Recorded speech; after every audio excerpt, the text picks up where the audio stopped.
How to close a Regions bank account online. Hey everyone, welcome back to the channel. So are you looking to close your Regions bank account? Well, here is how you can do it online safely. So now without further ado, let's get started. So first thing first, open any web browser and now here, once inside, you can just click the search bar and simply search for Regions Bank. And now here, on the search result, just click on the first link and after that, you'll be prompted to the official website of the Regions Bank.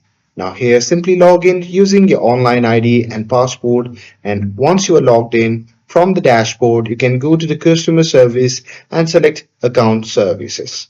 And there you simply have to click on close account or request account closures and then choose the account you want to close. And after that, you just have to follow the prompts, and there you need to make sure that any pending transactions are cleared and your balance is transferred or withdrawn. And with that, you can confirm your request and Regions Bank will process the closure and you may receive a confirmation email. And that's it. That's how you can close your Regions bank account online. With this, if you found this video helpful, then don't forget to like, share, and subscribe to get updated for more videos. Thanks for watching, and I'll see you in the next video.